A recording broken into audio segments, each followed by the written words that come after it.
In this episode of Rippin' In, we're rounding out our season preview series with our take on the two heavyweights from last season, the eventual premiers in the Melbourne Storm and the minor premiers and eventual runners-up, the Penrith Panthers. We discuss why we think the Penrith Panthers fell agonisingly short in the big dance and whether or not they'll be able to back it up in 2021, as well as discussing how we think the Melbourne Storm will handle life after Cam. We also follow up our last episode's segment on the new rules in the 2021 NRL season by spending some time proposing a few rules of our own that we'd personally love to see trialled in the greatest game on earth. Finally, we've just launched our Tippin' In tipping comp.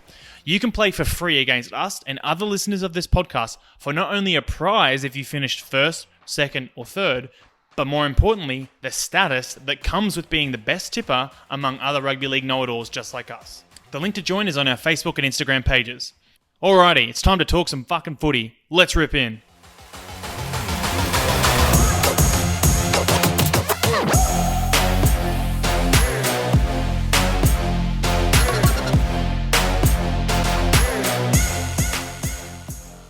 Alright. We're down to the top two.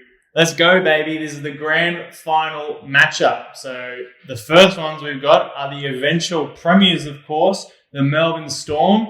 Fuck me, Spencer. How was their 2020?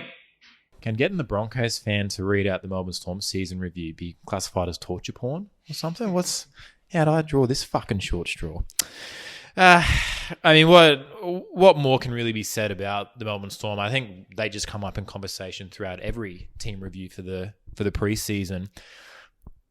They truly are just a well-oiled machine, aren't they? They were unstoppable, really. Like, I think the Penrith Panthers having the regular season that they did, only losing two games all season, I think allowed the Melbourne Storm to kind of fly under the radar a little bit, because the Melbourne Storm, you only really see headlines for the Storm if they're losing games, not if they're winning them. They lost 4 games in the regular season, all right? So we're a little bit of a tidbit fat. Really only 3, because the last game of the season against the Dragons, they rested all of their starters because Craig Bellamy is a smart boy and he wanted to make sure that all of his lads were fit and firing for the finals. So the 3 proper losses in order were the Raiders, first team to beat them all season, the Panthers, and then the Eels. And then to get to the grand final and to win the grand final, they had to beat the Eels, the Raiders, and then the Panthers. So that, to me, that's just fucking... That is a Melbourne Storm summed up, where if you beat them once, you better come prepared for the next game, because the way that they prepare for teams and what they do off the field in order to get themselves into the right game plan, the right system, the right structures is just absolutely second to none. And going through their team list you look at the team list from the grand final, and I looked at the team they had throughout the year, and the biggest weakness that I saw from their team was probably Brenko Lee in the centres. And we can both sort of agree, right, that Brenko Lee being in the centres was definitely one of those trademark Craig Bellamy players, right? The career, had a promising career at the start, just things didn't really work out, and he comes to the Melbourne Storm as a last gasp, can I resurrect my career? And then it's funny thinking about it, because he was definitely probably the least talented, I guess, or the biggest misfit from that group. And he made the origin side for Queensland, which just goes to show the type of bloke that Craig Bellamy is, or the type of coach that he is that Brenko Lee 12 months ago, if you had said he was going to be playing origin for Queensland, you would have been laughed out of whatever pub you were in and told you were a fuckhead. And he turned Brenko Lee into an origin player.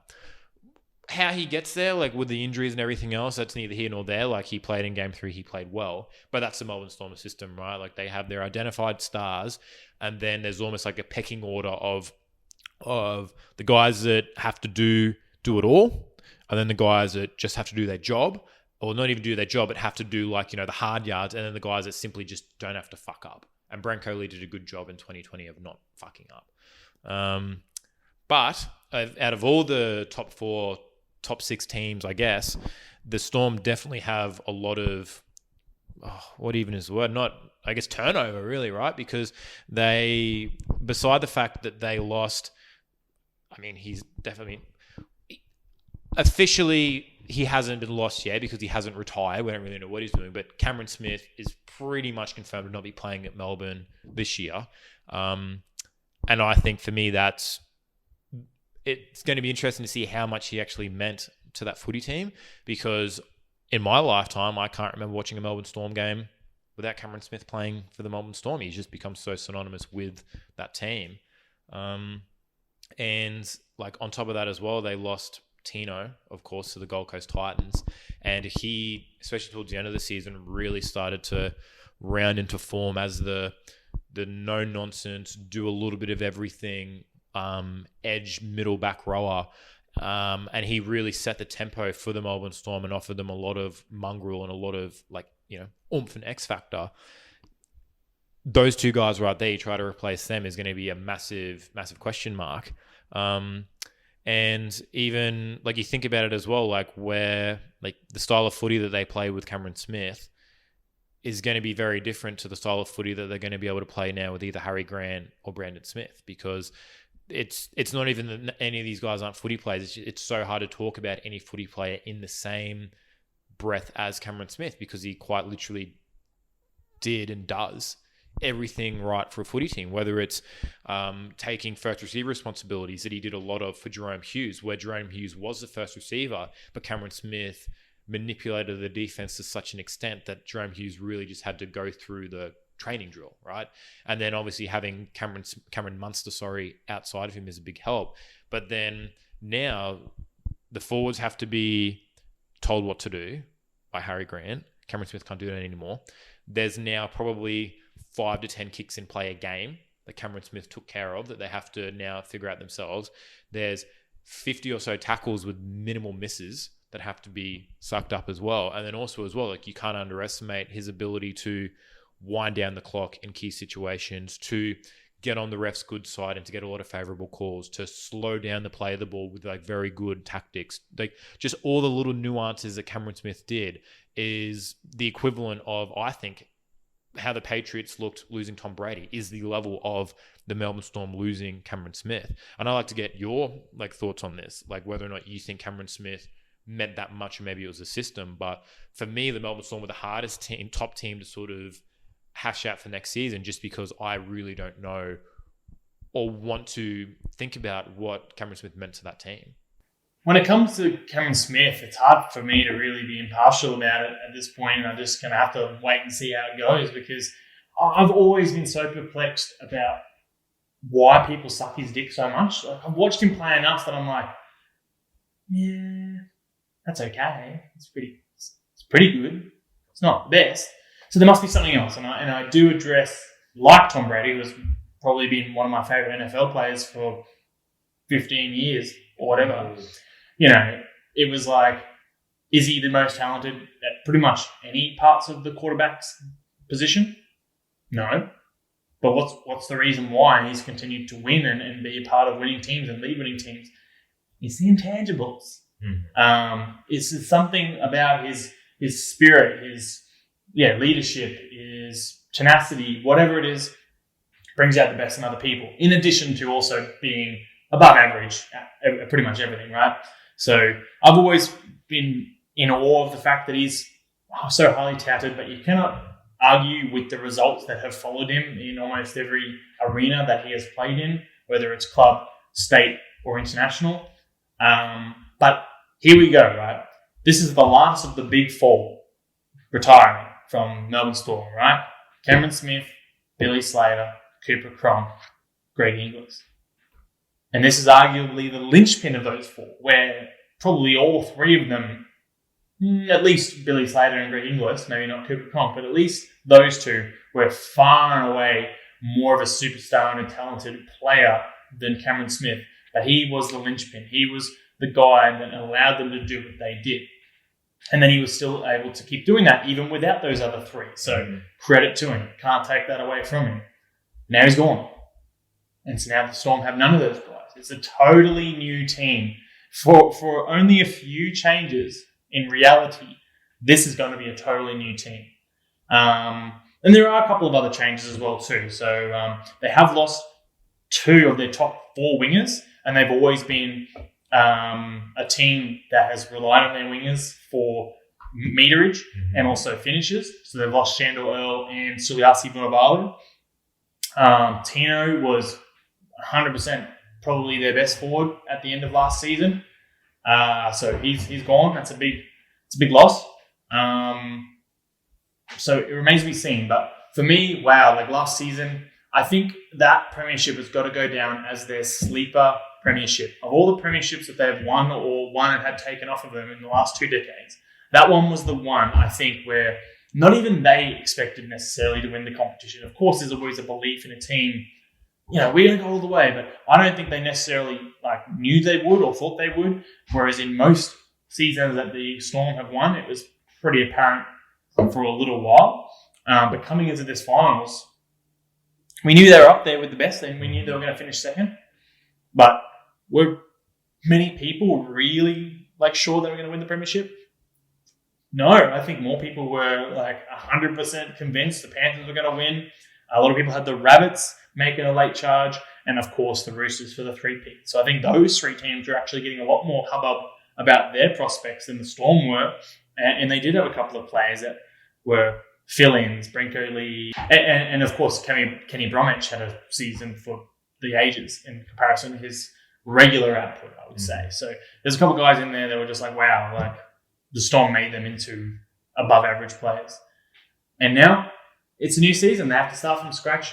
But look, we all fucking know the Storm are always going to be there until it's proven otherwise. Now that Cameron Smith is gone or Craig Bellamy is no longer a part of that coaching staff, they're going to be there. They definitely almost played party pooper, I think, running into the finals, because every team that they played, there was, like I said, all the teams that they beat in the finals beat them in the regular season. So whenever a top team gets beaten, particularly by a potential contender, you always look to see is that one too many chinks in the armor of the Melbourne Storm? Are they now rendered dead or obsolete? And the Parramatta Eels always have so much hype of them heading into the postseason, and obviously being one of the more successful clubs in the late 70s to early 80s, when I guess, not that I was really paying much attention because I wasn't alive. For whatever reason, the New South Wales media want Parramatta to do well, and there were a lot of people saying that there's just going to be a tough ass for the Melbourne Storm, and Melbourne Storm came through and fucking whopped them. And then obviously, the Raiders, they slay the giant, or they slay the dragon that was the Sydney Roosters the week before, avenged last year's grand final, and then they walk into a fucking Melbourne Storm buzzsaw that nobody saw coming. I was predicting the Storm to win that game, but I thought that it would be a very close game, because the Raiders and Storm have historically played barn burners against each other, where they've normally been pretty close ending into the final minutes. But the Melbourne Storm that night just proved to everybody that there's another gear that they possess that not too many other teams do, and they put that fucking car into that gear for the first 50 odd minutes in the grand final and just blew the Panthers out of the park to the tune of 26-0 before the Panthers actually realized that they were racing somebody. But yeah, I'm leaning a little bit more towards that.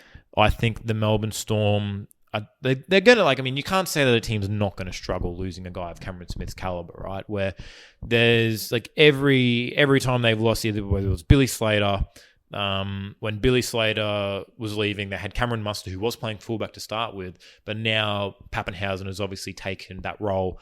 One of the reasons for that was because they lost Cooper Cronk shortly after Billy Slater. Or no, actually, did they lose Billy Slater after Cooper Cronk? Before. And then obviously Cronk, Munster sort of slots in for Cronk. They sort of and again, 7 and 6, tomato these days, but Jerome Hughes was the 7, Cameron Munster decided to be the 6. They do have Harry Grant coming in for Cameron Smith, who, for all intents and purposes, we've spoken about it in the Tigers preview, is a gun. Very, very good at rugby league, to the tune of 49.99 tackles a game at a 92% clip. 5 try assists, 6 line break assists, 2 meat pies, and that's not even factoring in any of his stats from the Game 3 in Origin. If there's ever a young guy who you think could, obviously he's never going to assume the full role of Cameron Smith. I think he's going to be able to assume a pretty big chunk of it. I think the Melbourne Storm would be fucking stupid to have Brandon Smith in there instead of Harry Grant. Nothing against the Cheese. I think he offers a lot of teams a lot of good options, but I don't think there's any team in the NRL where if they were offered Harry Grant or Brandon Smith right now, as of today, would pick Brandon Smith, but that just goes to show how big of a prospect Harry Grant looks. I think that is going to make the transition for the Storm a lot easier. but I still see them struggling a lot at the start of this season. Like, not struggling in the sense that they're going to lose, but I think we're going to be seeing a lot of Craig Bellamy blowing it up in the coach's box, because there's just going to be so many things that until you actually get out into a game and Cameron Munster starts to realise that, oh shit, some of the stuff that Cameron Smith used to do, like, there's a lot of pressure right now. Like, what would I normally do right now? Oh, Cameron Smith would normally kick it out of dummy half on fourth tackle and pin them inside the 10-metre line. Oh shit, now I've got to do that. And there might be some teething pains, right, where either he kicks it dead and gives him an extra tackle, or he kicks it out over the side and they get a tap, or, he goes for a 40-20 and he misses it, or because Cameron Smith isn't there to hold the line up just well enough and Harry Grant isn't quite there yet, that he's seeing more pressure when he's like trying to run plays. Like, those things are definitely going to happen. And that's, you talked about Kenny Bromwich. Like, I actually have both the Bromwich brothers as some of my X factors for the Storm this season, because not only is the loss of Cameron Smith something they're going to have to deal with, but it's almost two-pronged in that they've now lost Tino, who not only, like, his stats weren't ever outstanding, but you've always got to have a guy there who, when Jadri Hargreaves starts acting like a fuckhead, which is every minute of every NRL game he's played in, you need somebody to go up to him and say, hey, stop being a fuckhead for 80 minutes. That's what Tino was. So now there needs to be like the next guy. Nelson needs to assume some of that, but Nelson can't play close to the minutes that Tino was, because Nelson just isn't as good as a footy player. So the Bromwich brothers need to step up. And then also something you got to think about, you touched on it with Vunivalu. How many meters did he gain the Melbourne Storm? And it's not just you look at the stat sheet and it's, he's got 150 meters at the end of the game. It's kicks that start in the 10, or sets you start in your own 10, or sets you start in your 25 to 30 have a massive difference on the game. A huge difference. Because if you can get pinned inside your own 10, your forwards need to come back. And then by the time you get to third or fourth tackle is only when your team's all gotten on the side. But with Vunivalu or Josh Adokar, anyway, and then obviously Pappenhausen as well, Lil Puppy, you give that kick and you let your team start at the 30 or the 35, that's when the Melbourne Storm start to win that field position game, and slowly but surely, and then they start to get like good play the balls, and then like you're giving away penalties, and then they're getting into your own end. And the Storm are the type of team where like they'll take 2 points and go up 2-0, and then they'll just play conservative for a bit and throttle you to death. Like, they're happy to do that. Can they do that now with Remus Smith or George Jennings? They're another two of my X factors. I don't know who's going to win the winger spot. I've tried to stay in the loop. They're being pretty quiet about it. But who out of those two guys is going to put themselves above the rest? And it's a tool, like, that's a big spot to fill, because it's not just like wingers aren't what they used to be, where as long as you could finish well, like, you were just kind of in the background. It's like the Melbourne Storm expect at least 120, 130 meters from you every game, and they want hard carries. They want hard carries, and they want you to make everybody's life easier. And Craig Bellamy has shown that if you don't cut the grade, he'll fuck you off. He doesn't care.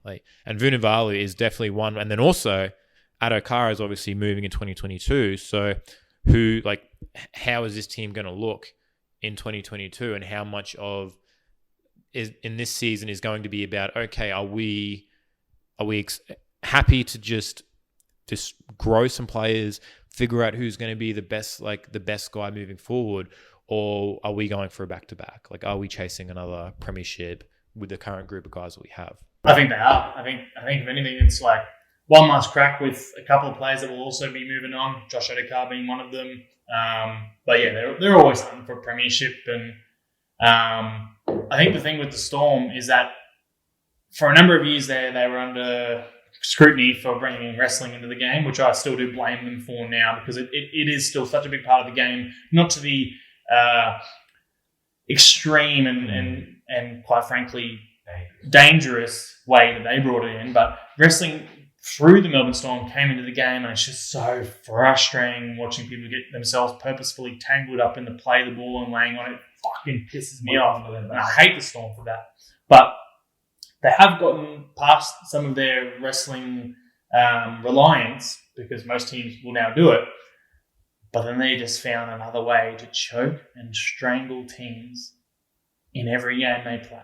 They just find this way, whether it's... And I think that's probably one of the things that happened in that Raiders Storm final, was that I think they pinpointed 3 or 4 players and things that the Raiders rely on and just choked the fuck out of it. One in particular was, of course, Kapali and Tarpany, who were just on a tear for 10 games, I think. And then they made no meters. I think they just shut those two down, and when those two didn't get the ascendancy, the rest fell. So they'll strangle and choke any team out of a game, and that's why I've got them tipped for another minor premiership. I can't go past them. And to one other question that you posed with the wingers, I would think it'd be George Jennings. Is that the one that went to the Warriors, right? That's the one that was on loan to the Warriors. It wasn't, because there's Robert Jennings as well. Yeah, George Jennings, if it is the right Jennings, was actually pretty fucking good. I think he was a backup at Eels, and then obviously got put on loan, and he just tore it up for the Warriors, man. I was very impressed. So great pick up by the Storm. So he's got to be in that team just going on form. You're obviously not able to see what's going on behind closed doors in their preseason training, but Remus Smith is coming out of the Bulldogs.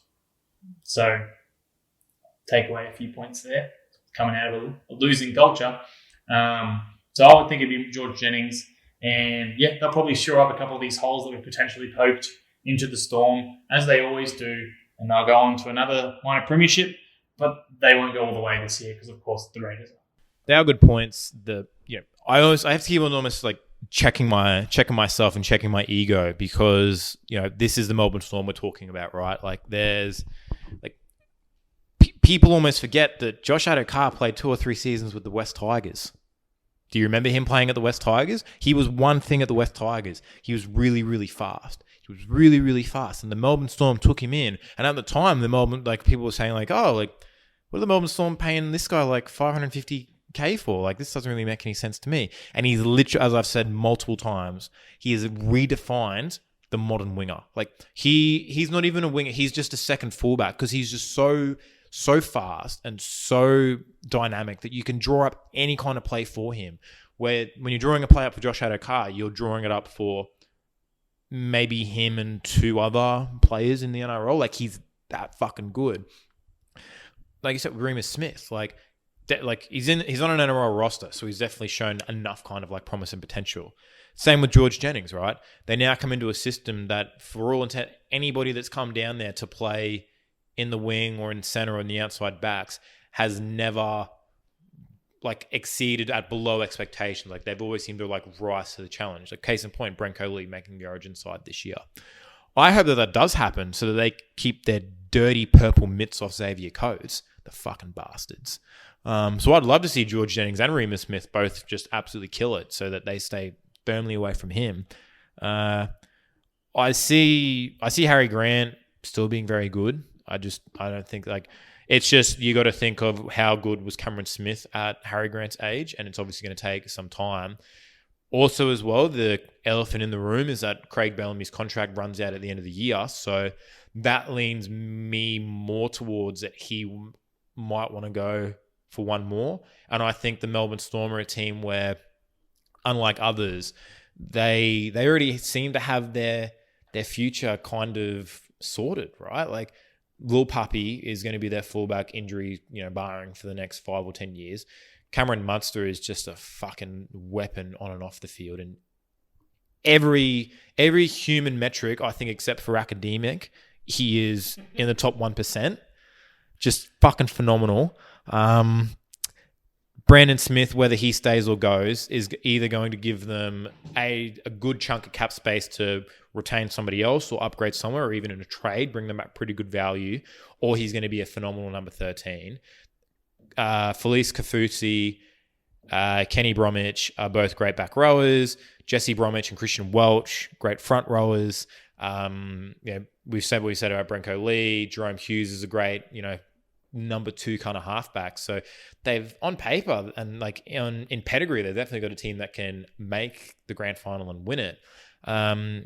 But I, again, like you, I see them maybe falling a little bit short. I think it'll be one of those things where they'll probably grow from it in the course of the long run. But I just think that, especially in the big games, is when Cameron Smith is at his most valuable, and they're definitely going to miss Cameron Smith at some point in the season. I've tipped them to finish 3rd in the ladder. I think the combination of gelling new combinations and Craig Bellamy being a very smart coach, I think that, one, they're going to start the season off pretty slowly. I think they're going to struggle for the first 5 or 10 rounds, to the tune of, a Melbourne Storm struggle of, they'll probably still win 6 or 7 out of those 10 games, but there'll definitely be some fuck ups in key spots. And then I see them making a pretty strong run up to an outer origin. And then I think Craig Bellamy, with the success that they had last year, as soon as they've got that top 4 spot locked up, I think he's going to rest his players, because you got to think about it. They got a rest against the Dragons, played against the Eels in week 1, and then they got week 2 off, and then they pumped the Raiders and they pumped the Panthers. Not pumped, but, beat them at the very least. So I see that the way that's what's happening. So I don't think they're really going to be pushing for the minor premiership, because I think that they all know that they don't really need the minor prem. And as the Panthers will attest, it's probably better to play your best game of footy at the end of the year rather than not only only lose one game in the season. So I have them for third. I have them getting bounced out in the prelim. I think to the Rabbitohs. Obviously, it depends on how the gradings work, but I see them losing to the Rabbitohs in the prelim. And then I see Craig Bellamy becoming coaching director of the Broncos in 2022.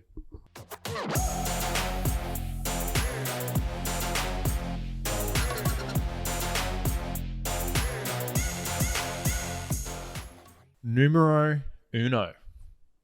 The El Champions.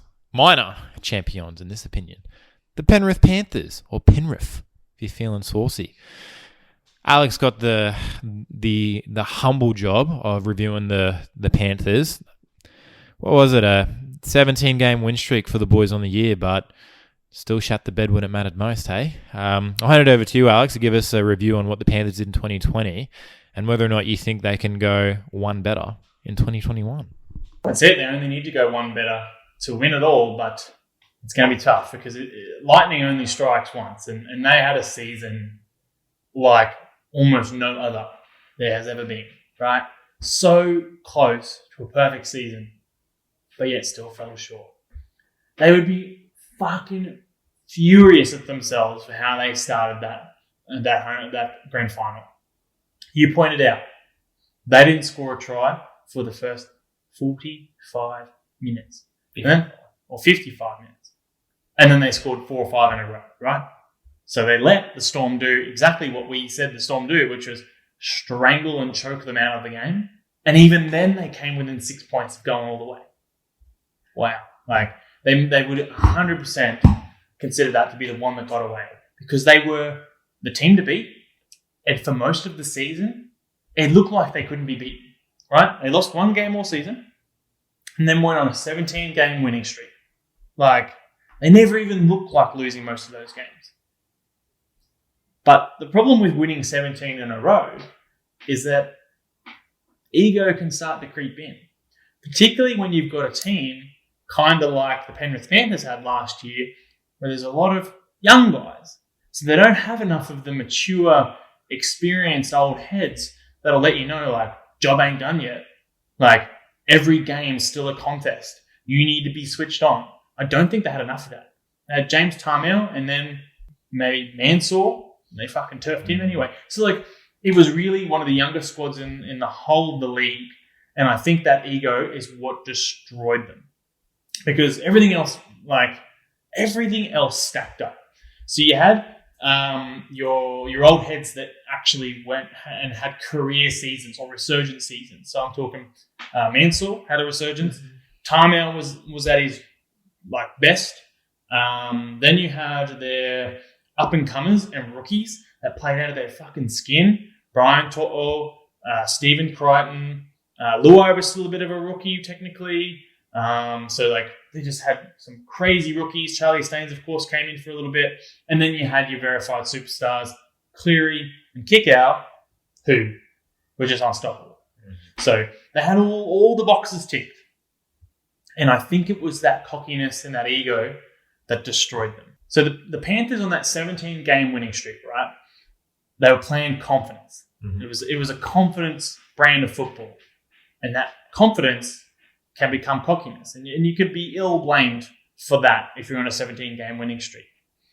But it meant that they went into those core games against battle-hardened veteran teams like the Rabbits and eventually the Panthers with half-cocked strategies, resting on their laurels. So they almost fucking blew it in the semi-final, preliminary final, and then they did blow it in the grand final.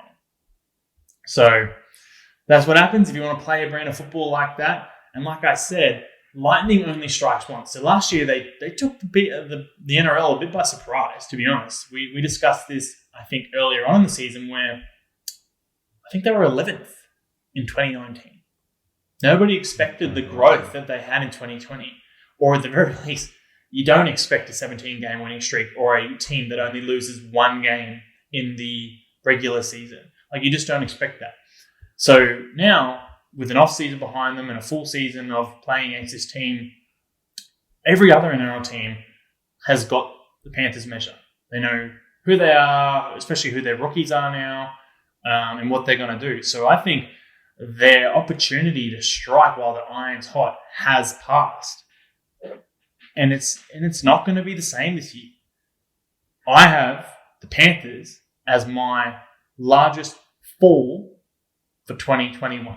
I think they go from clear-cut minor premiers to just scraping into the 8. Well, fuck. It's rather interesting take on the drop. We'll start with the age. Like, that's an easy one to get going. Yeah, they were the second youngest team in the NRL at 24.8 years of age. Only the Broncos being younger. Obviously, slightly different change in fortunes there. Panthers did finish 10th in 2019. They finished a point behind the Broncos. Remember, the Broncos just slipped in because they drew against the Warriors. They drew against the Warriors at Suncorp. So they were close in 2019 to getting the 8. But yeah, I don't think anybody, if you were to say that one team is going to finish, what would it have been? 17-game win streak, they lose one game all year with a 20-round game. What's that? 19-1. That's phenomenal. That's an unbelievable season. But yeah, like Craig Bellamy once said, they're asking before a grand final, they were like, like the Melbourne Storm, you were winning 12 games in a row, and then you just lost one before heading into the finals. Like, you must feel good about that because, like, you were due a loss. And he was like, I don't ever think that you do. I don't think any good team should be thinking that you do a loss. The only time you should be due a loss is if you're doing the wrong things. So I think maybe that's where the Panthers sort of fell into, where you look at their last 3 games of the year, they lose to the Storm by 6 points, they lose to the Rabbitohs by 6 points, and again, the Rabbitohs were fucking real unlucky not to win that game. And then they beat the Roosters by a point in the first week. So the Roosters came off a shemacking by the Rabbitohs, just lose to the Panthers, and then get pretty... Again, it got close towards the end, but the Raiders were always in control of that game. And I guess looking in hindsight now, the warning signs were definitely there that the Penrith Panthers, like... It's weird because going through the finals, it looked like they were almost looking towards the grand final. You could say, like, they were just winning because, like, they've got their eyes set on the grand final. But then what the fuck happened? Were they in a different time zone or something? Like, there's no fucking excuse to let in 26 points in the first 50 minutes of any game, let alone a grand final. Like, the North Queensland Cowboys minus Jonathan Thurston had a better first half against the Melbourne Storm in 2016. Like, it makes sense if the Panthers were the young hotshot 8th place team that, off a little bit of fucking, magic and gold dust, like, just made the grand final, and they found themselves down 26-0 after 50 minutes. But this was not that at all. Like, this was the Penrith Panthers were I don't think they were the betting favourite, but they were the minor premiers who were 20 wins, 1 draw, 2 losses.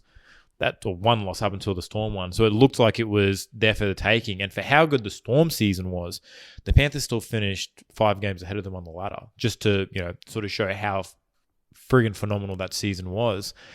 But yeah, like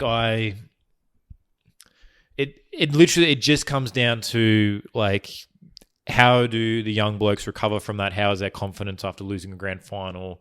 How can they replicate that form? Because I think that's the biggest thing now. Like, they've got to get into the mindset of we can never compare our success to, in 2020 we only lost 1 game in the regular season. It just has to be more, I think, just getting better. Because the biggest thing as well, I've used this a few times on the podcast, is it's one thing being the hunter, but it's another thing being the hunted, right? And now it's that thing where every time a team plays against the Penrith Panthers, they're going to circle their diaries and they're going to go, okay, like, this is a game that we're building up for. And they do it in a lot of other sports. They don't have to do it in the NRL, but there could be situations where if the Melbourne Storm are versing the Penrith Panthers in 2 weeks' time, they use the game that they have that week and they use the game plan that they think is going to do well against the Penrith Panthers to make sure that they, you know, they make an example out of the Penrith Panthers, right? It's not now that like they're the young hotshots. Like the Penrith Panthers are now very much the contenders, right? Like they're a team that you want to get a scalp over because if you can beat the Penrith Panthers, regardless of who you are, that's a big win. Like wins against teams like that could save under fire coaches. You know what I mean? Like if a team's absolutely in the shit and a team needs a win and they get a big win over the Panthers, that could make or break careers, like coaches' seasons or careers and stuff like that. So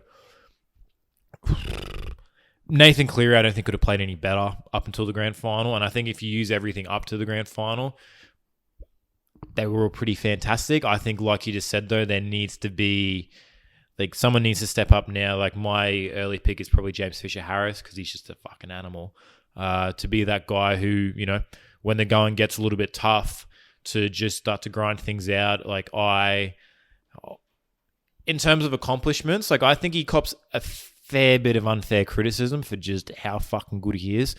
I think Nathan Cleary is on track right now to probably have one of the best careers a half has ever had in the NRL. Like, he's definitely under 25. He's maybe 21 or 22. I'll have to check after this to be sure. But he is fucking really good. And he's already played so many games of footy. And he's not like any other halfback where there's like, oh, like, you know, like he's really good running the ball, but he's not very good, like, you know, controlling the side. Or he's got a really good kicking game, but he doesn't have the pace to really like take control. It's like Nathan Cleary doesn't have a hole in his game. Yes, he needs to get better at it because every player can get better, but you need a halfback who can control the game with his kicking game. Yep.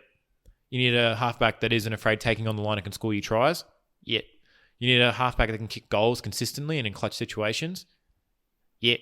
You need a halfback who can make plays for his guys, like with his passing.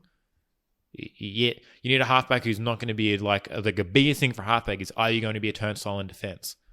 Now, he's got everything. Like, he's literally, he is the fucking, like, if Andrew Fifita's on $1.3 million a year, when Cleary's contract comes up, he should be on $1.5 million a year. He is that fucking good. He is so good. And any team that puts Cleary in their team becomes markedly better, unbelievably better than what they would have been.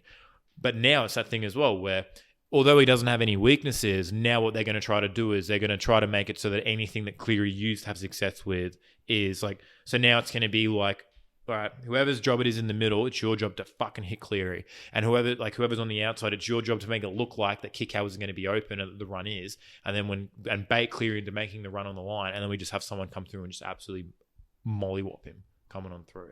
I don't think the Panthers are going to do as poorly as what you've predicted. I see them getting a third. Did I say third?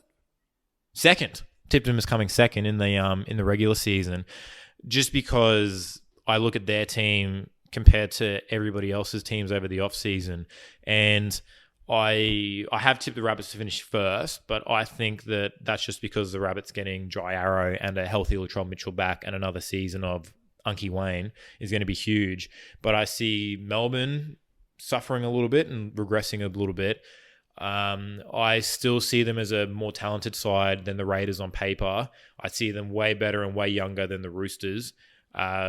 Ditto for Manly, ditto for the Eels, and ditto for Newcastle. So I don't see any of those teams being able to get ahead of them.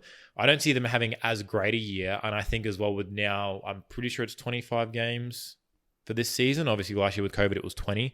So if it is 25 games, that's 5 more games of potential fuck-ups. So no team is going to finish with one loss this season. Like, I don't think any team for a long time is going to come close to the win percentage the Panthers had, purely because they won, you know, they had 2 games and then you have 3 months off and then you just go for a 17-week slog until the end of the season. So it's never going to happen again. But I see them still finishing second. They've got strike weapons across the park. Obviously, leadership in the forwards is a big iffy.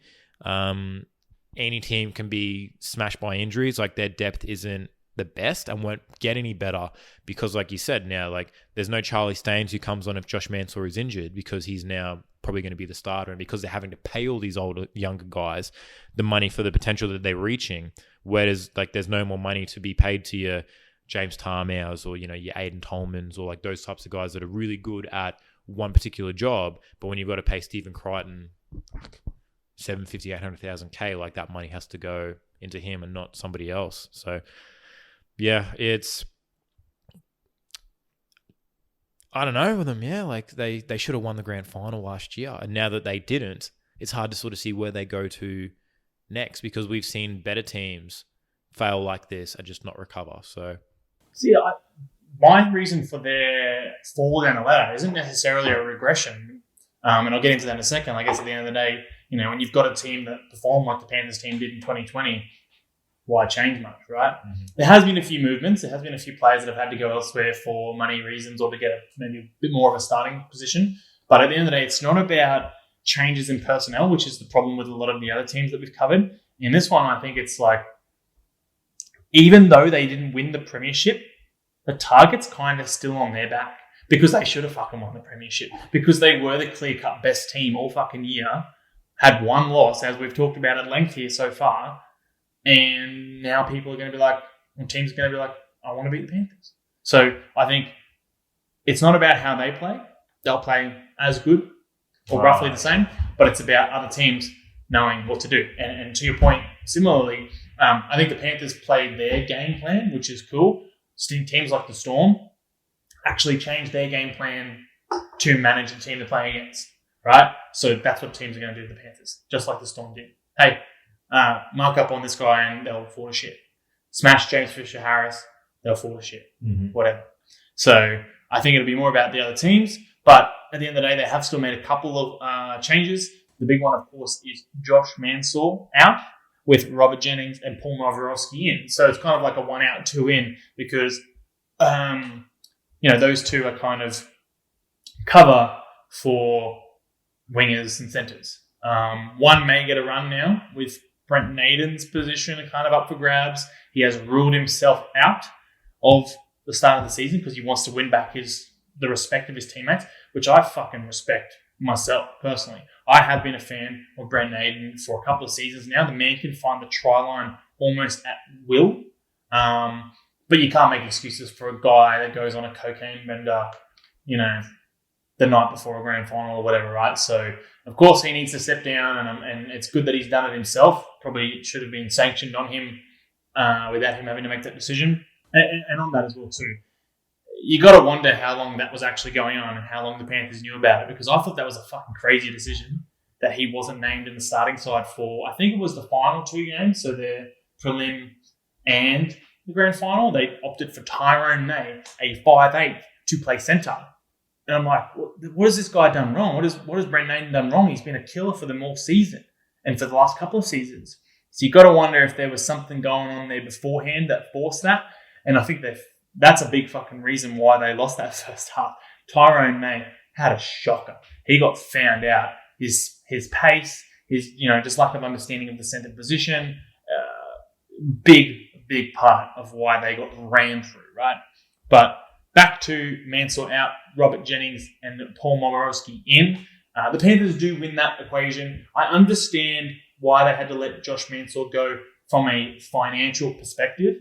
It just sucks for him that he actually had a fucking great season and a resurgence and then just wanted to be a one-club man or just wanted to see his last year or two that he's got left out with the Panthers.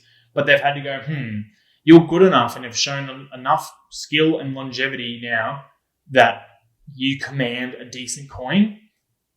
And when we've got Charlie Staines, who we can pay pennies on the dollar to do an equivalent job, we're going to go with that.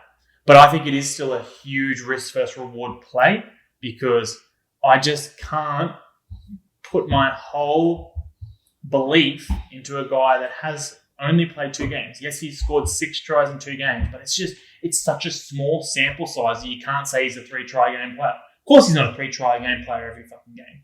What kind of player is he really?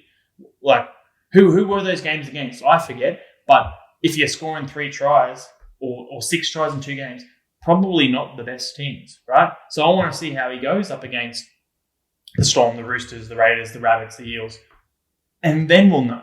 So it's really a big risk to kind of bank on him But that is why they do have Jennings and Momirovski there as a backup, because it looks as if Momirovski is going to get that centre position. And I am definitely happy for him on that one, because I thought he got copped the rough end of the stick when he got traded over to the Storm for Harry Grant, because he got relegated to the shadows and didn't play maybe more than 1 or 2 games.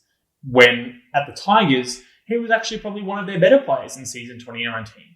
So good to see him getting a run again. And I think actually what he's going to do is he's going to put his fucking hand up, and he's probably going to make it really tough for Brent Naden to get his spot back.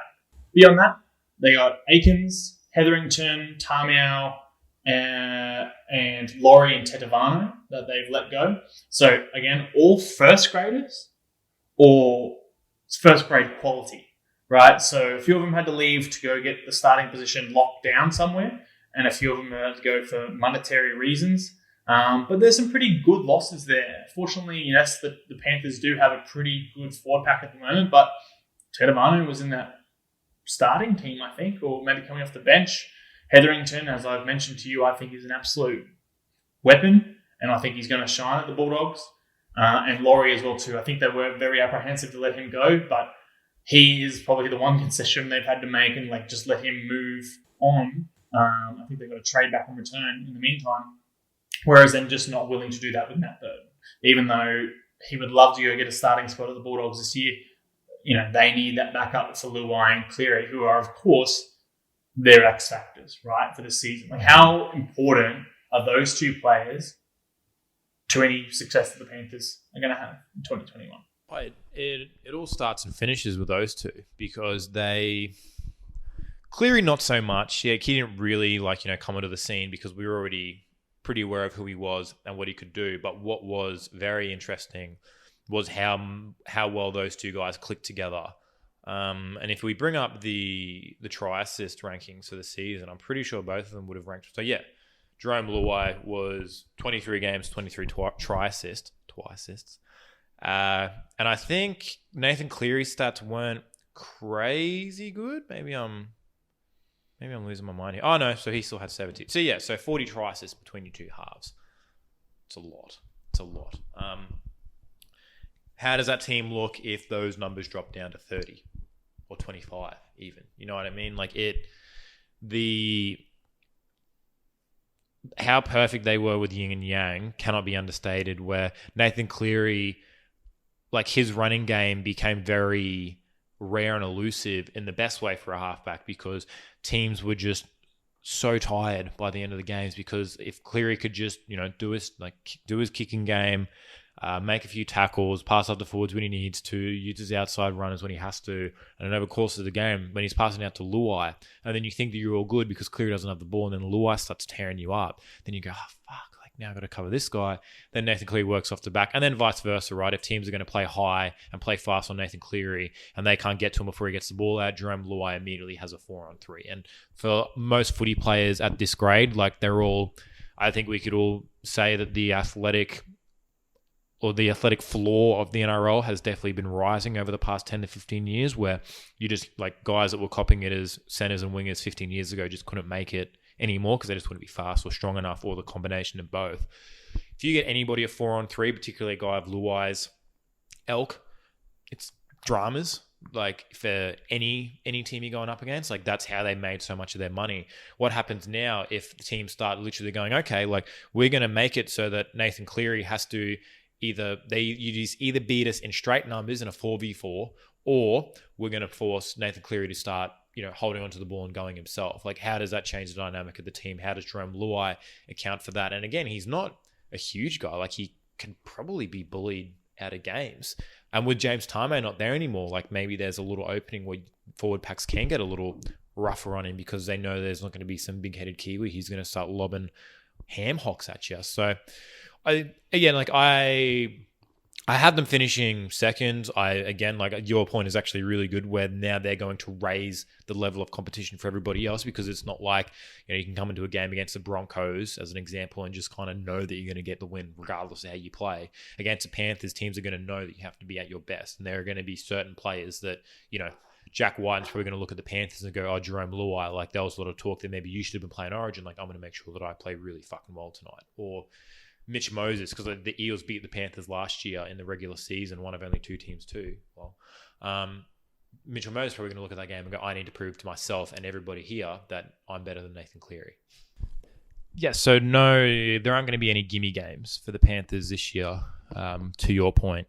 And I think your X factors of Luai and Cleary definitely hold true. I'm going to stick with the theme of the Melbourne Storm, and my X factor is going to be how many meters can Charlie Staines actually get this year? Because like I said, he's not going to average 3 tries a game. And if he does, then we'll eat our fucking hats, because he's borderline the GOAT if he averages 3 tries a game. Over 10 games, disclaimer there. If he fucking scores 3 tries and he gets injured or he blows his knee out, I'm not fucking eating a hat. You can fuck off. But Josh Mansour, again, like we talked about it with the Rabbitohs preview, he's good for about $130, $140 a game. He's a big boy. Like, those aren't small carries that he's taking. And yeah, Brian To'u is a fucking human bowling ball, pretty much. But it's that thing where if you've now lost maybe 10 to 15 runs a game and 150 meters from Josh Mansour. So those 15 runs at 150 meters has to be, eaten up by the rest of the team in order to stay at the level that you were at in 2020.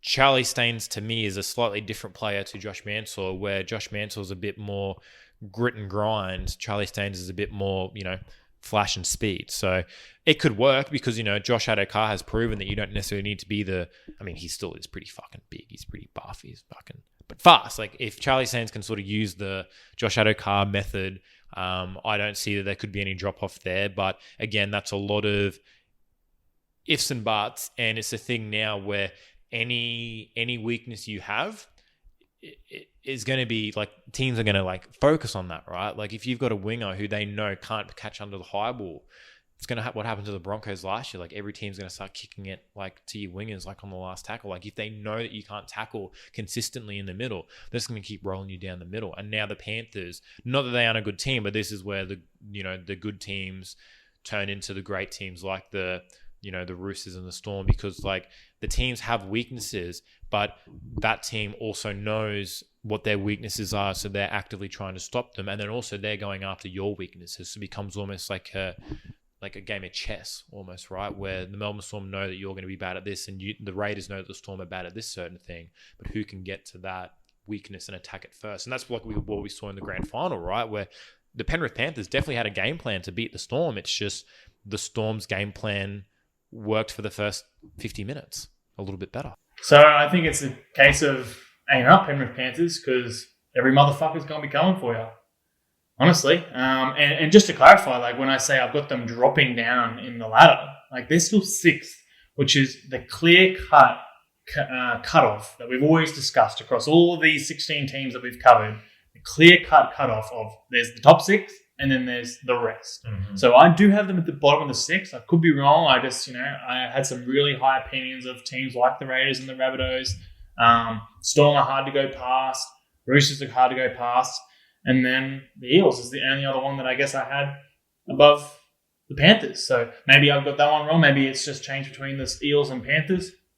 But I'm going to stick with 6th place and, aim the fuck up. I agree on the aim up. I agree on the top 6, but I disagree with the Panthers being the 6th team there. I still think they're far and away better than the Eels. I think they'll whoop the Eels' ass. I think the Eels are kind of going through the same, but slightly more exemplified identity issues that the Panthers are going to have to deal with, because at least the Panthers have success, and we can say all you want about those close victories, but I'd rather win a close one than lose a close one. So whether it's down to luck or whether it's not, the Eels tend to lose those games. The Panthers tend to win them. I'll put them above them. I think the Roosters, I think they're going into a mini Roosters rebuild, which is probably just 5th to 8th for 2 years, and they're back up to the top. I do have them finishing lower than the Rabbits, because I think the Rabbits are just going to be too hot for TV this year, to put it bluntly. But I got them finishing 2nd. I think 2nd to 4th is going to be super duper close. I think this year those positions were only split by 4 points, so obviously 2 wins. One thing that I think is going to be very interesting that I, try to sort of factor in, but how will the Panthers go with 25 games? Because obviously there's muscle memory, there's And like last season might be where they get to about round 20 and they might be sitting around at like second or fourth. And then for a lot of teams, right, like you get to game 21, game 22, game 23 with Origin as well, because Origin was end of the season last year. Origin, it should be middle of the season this year. Guys like Nathan Cleary at the same point in the season where they were in the grand final would have played the same amount of games, but still have up to 8 games of footy left. So how is that going to, play a factor into everything else? But yeah, I have them seconds. I think they're going to be a very, very strong side.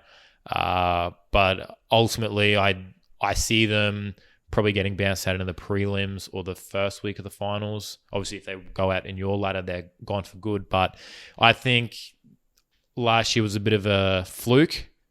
And I think this year they will start to figure out some of those issues, but ultimately will fall short. And then coming into 2022, they'll be a bona fide premiership contender.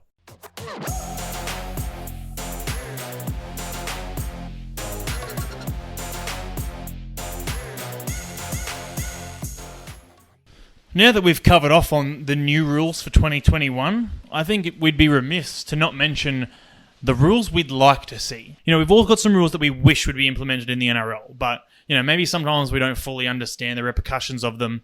But we've got a couple that we've put some thought to here at RIPPIN, and we want to just float them to you guys to see what you think. So we'd love your feedback in the comments section if you do like them or if you see any particular problems. And the very first one, for me, is similar to something they're already moving towards, and that's the coach's challenge. So we've obviously got the captain's challenge, and now I guess to an extent the automatic review by the video referees of every try. A coach's challenge is following along in the footsteps of the NFL, wherein the coach on a sideline that gets a slightly different vantage point and a little bit less adrenaline in the veins than a player, and to make a call or contest a call. And for me, this is about actually tidying up the sooking in the press conferences. Like, I'm aware, for example, that Ricky Stewart from the Raiders is one of the worst culprits of this. But I would say at the end of the day, I agree with him most of the time. Like, a lot of the time when he's there having a whinge, it's because there's been an absolute cock up.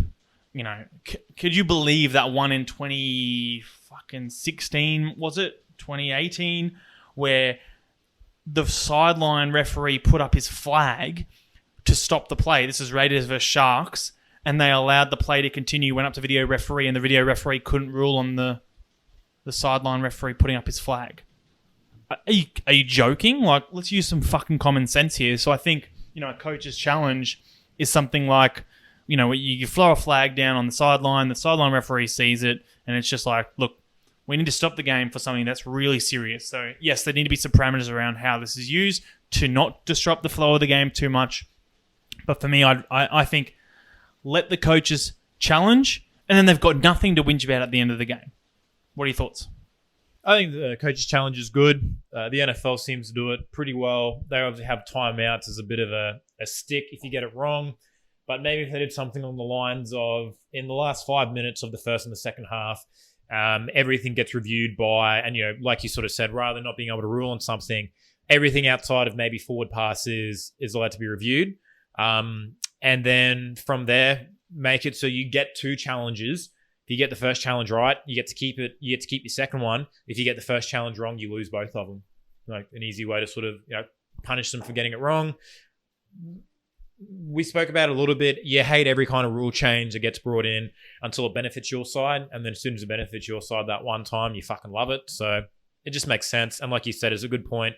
How many situations did we see last year where a prop would challenge a call because he was like, oh no, like he definitely stripped it, I didn't knock it on. And then you look and he just blatantly spilt his lollies. So take the decision away from their hands because they're already running pretty hot and just give it to the coach instead. But I reckon that we need to start bringing in a designated 18th man that a team can nominate. So a team can nominate whatever position they want this guy to play, however they deem fit. And if a player gets taken out of the game due to a HIA, or they get taken out of the game and they can't continue due to foul play, that player can be called upon to be brought into the game. Because I fucking hate how someone who gets concussed, they're genuinely hurt, and they're rushing the clock to try to get him back on the field, because if he can't come back, they're down to 16 players. It puts so much less pressure on that player on the medical staff, if you have somebody who's just there where if either someone gets knocked out and it's a genuine HI and they're out for the game, they come on. Or if somebody, someone gets head hired or someone gets dropped on their head and that player either gets sin binned or sent off, I think it's only fair that you're allowed to bring somebody back on. Like, obviously teams aren't going to be putting James Tedesco or Ryan Pappenhausen as that 18th man as some kind of like feather in their cap, because they're obviously, you'd be expecting one of your players to go down. But I just think it's just something that should be in place for these very rare occurrences where it happens, I think. And all the teams have enough players to sort of run it. And the guy just sits on the bench as the other 4 guys on the interchange, but he's only needed if, disaster or tragedy strikes. Yeah, I really hate when a game is decided by something like that, where, early on in a game, a team gets a concussion and a brutal injury, and all of a sudden they're down to 15 men for the entire game. Like, that's the most likely thing that's going to decide that outcome then, which sucks. It's not footy then. It's just last man standing. Yeah. It's Royal Rumble. How would it have been different if Pappenhausen was 18th man for the Blues in Game 3? Tedesco goes down injured. He gets a HIA. He's knocked out of the game. Yeah, he can't continue. Oh, okay, we can bring Pappenhausen in. Yeah, but my only concern, though, and that's with most rules that I imagine don't get brought into the NRL that seem like absolute no-brainers, is that this is one of those rules that could have some unforeseen consequences. So we even commented on the HIA rule and similar rules where we think it gets abused a little bit. It was a HIA, you've got to get him off free interchange. We didn't see him get hit in the head. How's that a HIA? This is something similar where maybe it could be, that's a HIA, it's whatever. We'll bring on an 18th man. So you're actually getting that whole extra interchange or something for free. So you'd have to have some parameters around this to make sure that it's not abused. But if you can achieve that, then 100%. It just makes it more fair. It just does. This is what I was thinking, right, is obviously you have to get them to go through the HIA protocol, and that normally takes about 15 minutes, right? If a player goes down injured, I'm pretty sure with the HIA anyway, you get that free interchange where somebody comes on and they get taken off. Make it this way. If you decide that you want to hook that player for the rest of the game, like HIA test barring, like if you say right there in that instant that you want to use, and you use an interchange, you can use an interchange on your 18th man straight away. But if you wait the 15 minutes for the test and it comes back negative, or that comes back that they're out for the game, you can use that 18th man for free. So it sort of brings that sort of thing in there where if you want to bring him in straight away and you're going and if it is like a potential concussion and we want to bring him on, you get docked in interchange anyway, which you never would have if the HIA went up for the 16th man or someone who's already in interchange, or if you'd waited for the independent test to come through and it was confirmed that yes, they are in fact concussed, they can't play on, they're out of the game. Teams, if they want to bring on that 18th man, they can, pending a HIA test, but then if James Tedesco comes off, he cannot come back on and they've wasted an interchange. To make it actually seem like in the last 10 minutes of the game, if the Roosters absolutely fucking have to have a fullback out there, they can bring him on and then it's like, yeah, we know we're not going to get him back, bring on the 18th man, let's fucking go. But make it to the point where there's a pro-con of that happening. And like I said, it's not like the 18th man is going to be a fucking, Cody Walker or a fucking, Damien Cook or anybody like that, or a Latrell Mitchell. It's actually just going to be it might be Rabbitohs player the way I'm going here. But you get what I mean? Make it, yeah.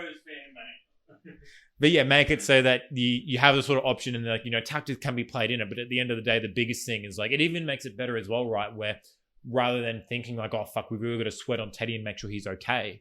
If New South Wales straight away we can't afford to go without Puppy for potentially 15 minutes, even if that means not having Tedesco for the rest of the game, bring him on straight away, and then Tedesco doesn't even have to worry. He just takes the test, he's concussed, he can chill out for the rest of the night. Instead of what happened to Boyd Cordner, right, where he gets taken off the field in game 1, they bring him back on for the rest of the game, and then he's ruled out for the rest of the series.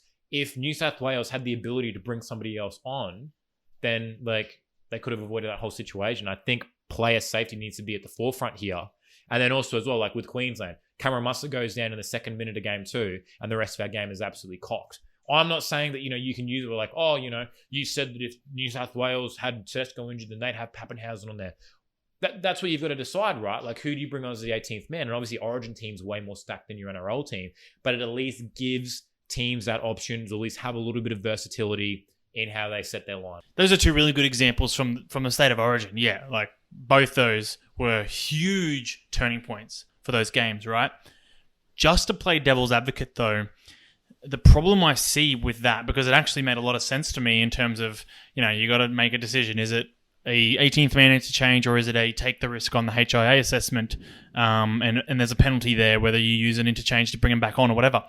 The problem that I foresee is playing favourites, and that is, what would be the interpretation of, that regular old centre went down injured, yeah, fucking get the 18th man on straight away, for sure.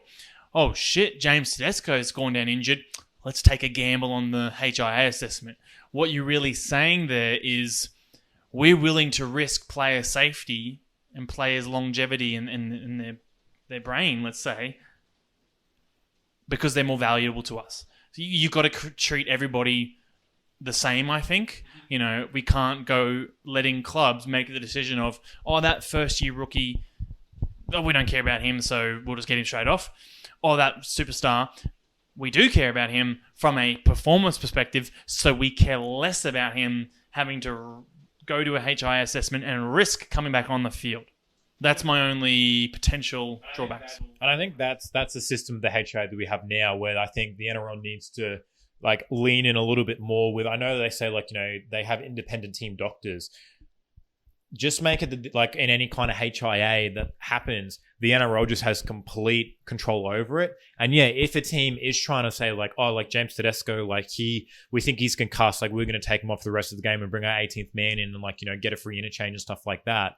Well, then if the NRL finds out that you're doing that, then you get fined. And make it that it's big fines, and make it that teams can't exploit it, and that it's not there for you to use and abuse. It's just simply there for when guys do get really badly hurt and really badly injured, that teams can at least have some kind of contingency plan around it, where, teams don't have to worry as much, where if you have a game-breaking number 14, you can still carry him on the bench. But if you're worried for forward depth, if there's an injury, you can carry a big bopper in the number 18, and then vice versa. If you want to play big, but you're just worried about your halves interchange, then you can have a smaller, more agile number 18 guy in there. So yeah, if Parramatta Eels running 4 heavy and Mitchell Moses goes down injured and he's concussed, or, like I said, foul play, somebody deliberately, cannonballs his fucking legs and snaps his knee, the Eels aren't just now for the rest of the game absolutely fucked. It's we're going to use that free interchange to bring this guy on for the HIA. It's that thing. It's okay, if he's absolutely concussed and he fails his test, it's yeah, you get the free interchange. So that for 15 minutes they can chill, but then make it so that even if you do get concussed, you're not getting rewarded straight away, because you do have to spend an interchange. So you're still it's still that thing of injuries do happen, and you do need to use an interchange that you normally wouldn't do with a HIA in any circumstance. But it just depends whether or not, do you want Regan Campbell-Gillard coming back on for Mitchell Moses for 15 minutes and risking and then waiting for that free interchange? Or do you need to win the game now and you just have to use an interchange to get your that secondary half on the field? It's an interesting one. I think that's one of the more out there ideas, particularly compared to mine. So I got a quick and easy one that I don't even think warrants any discussion whatsoever, and that is, why don't we just cut the shit and just get rid of scrums and penalty goals altogether? That's the direction we're trying to move, right? As an attacking brand of football, less stop-start, and the scrums obviously have no real purpose anymore in terms of there's no real opportunity to win the ball back against the feed.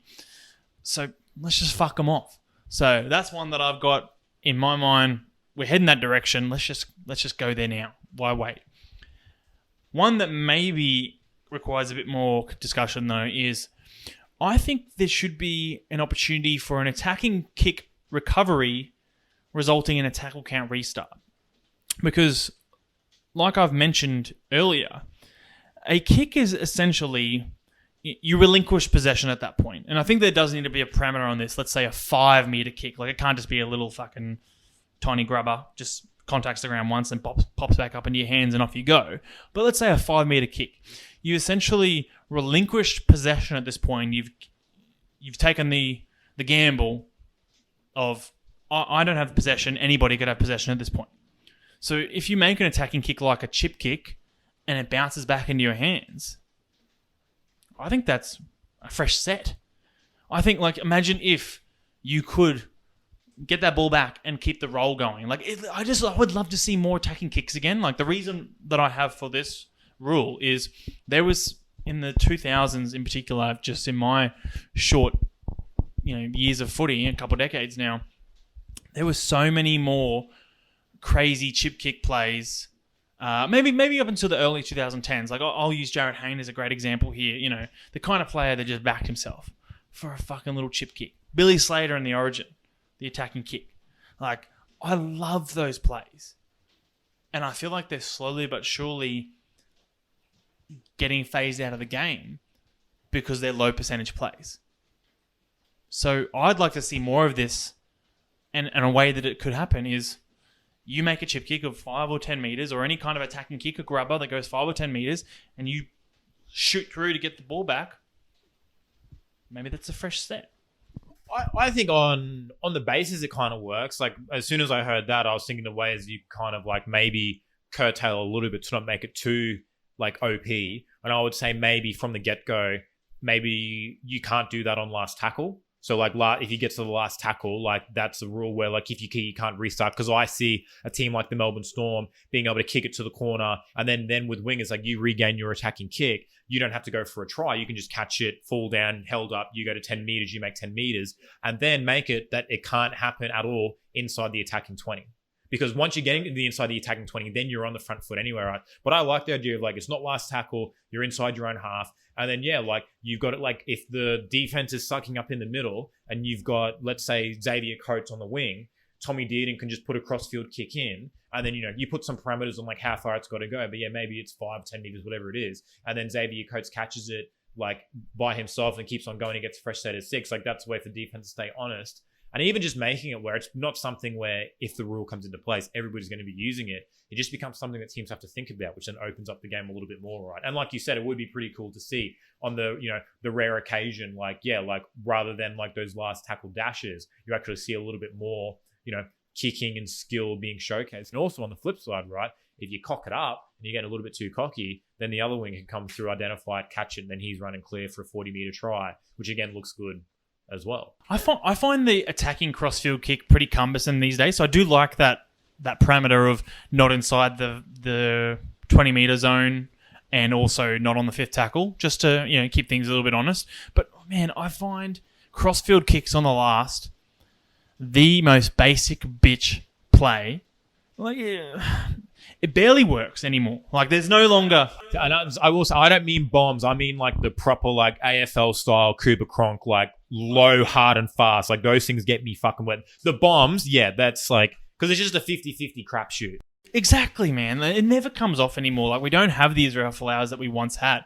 I feel like most of the time it's just this schmozzle of fucking bodies crashing into each other. The ball goes flying.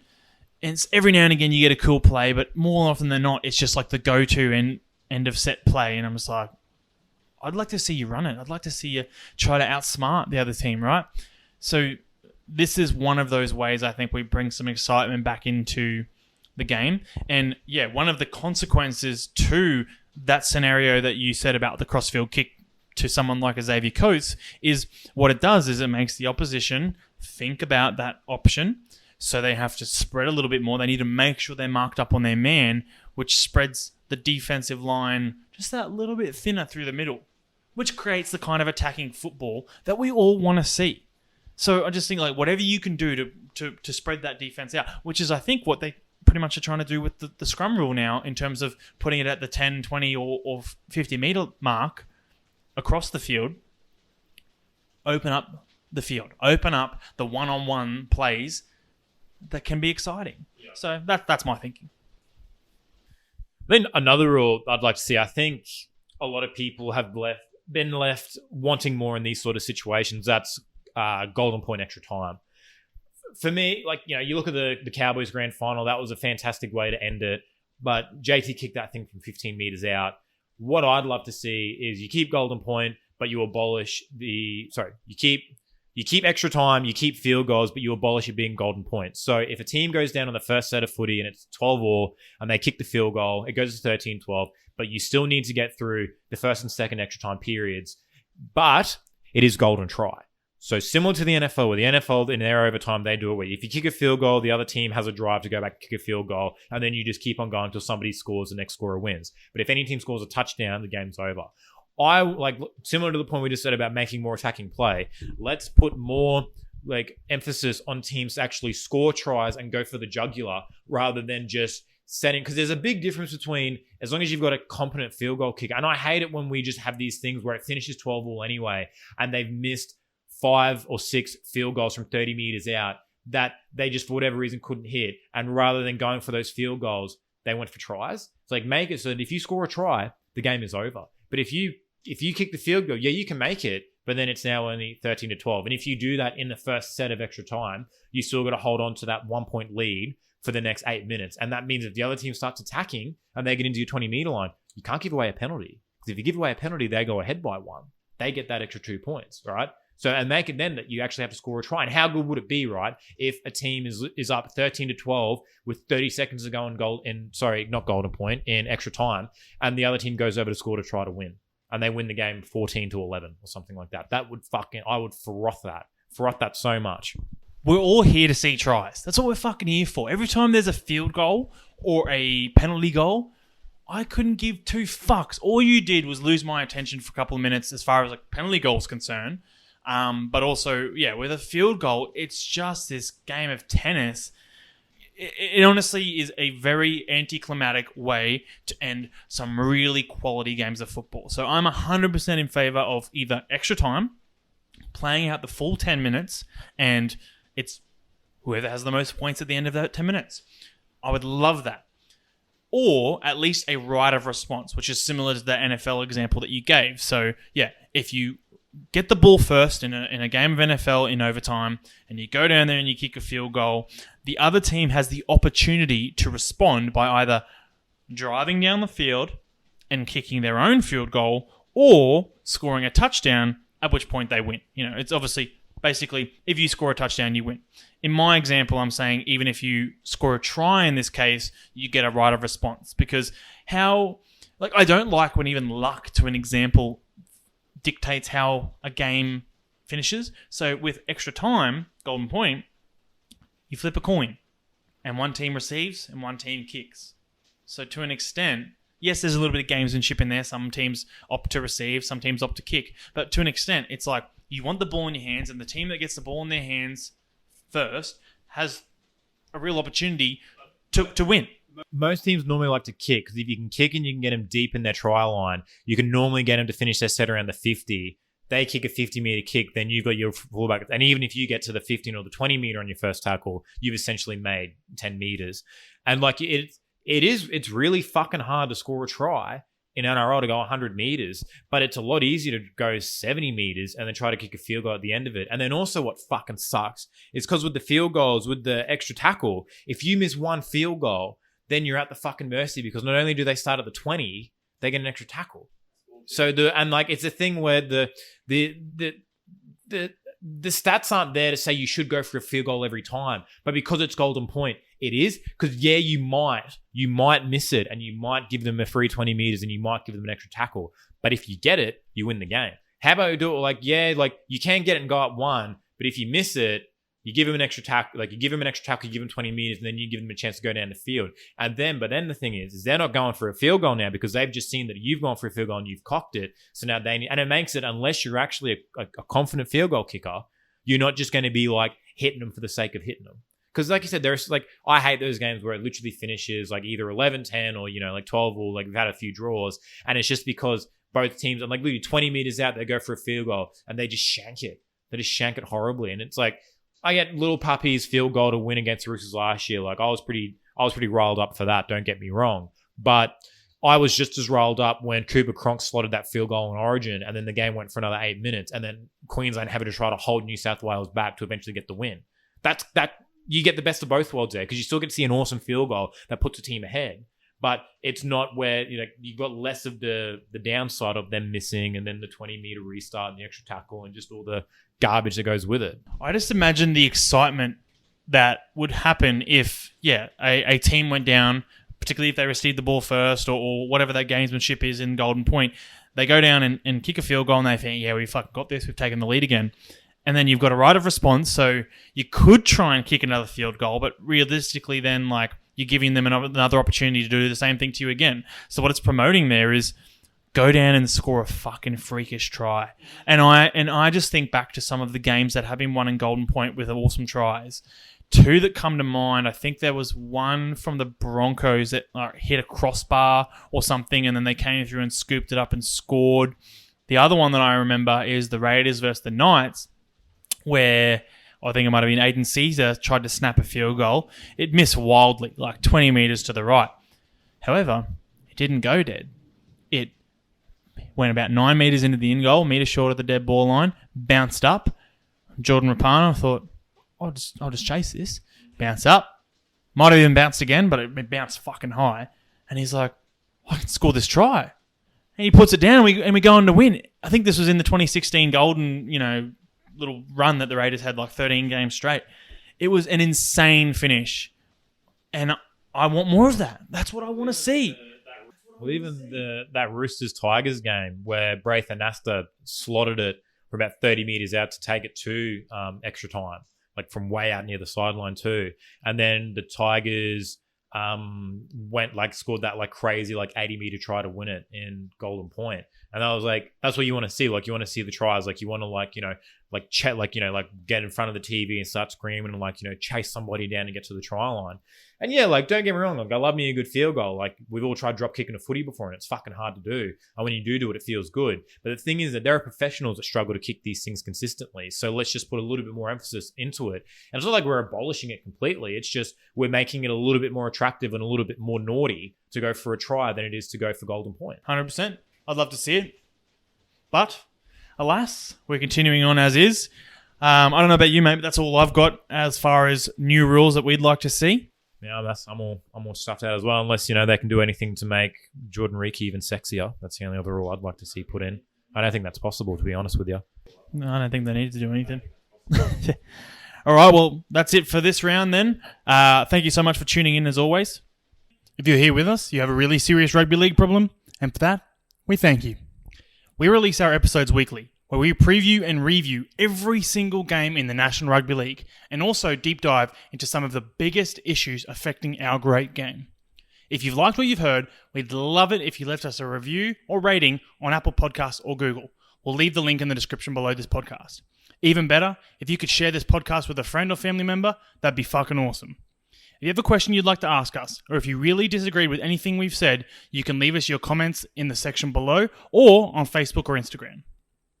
Don't forget to like us on Facebook and hit the subscribe and notify buttons on your favourite platforms like Apple Podcasts, Spotify, and YouTube. For now, that's it from us. See you next week for our episode where we do our bold predictions for season 2021.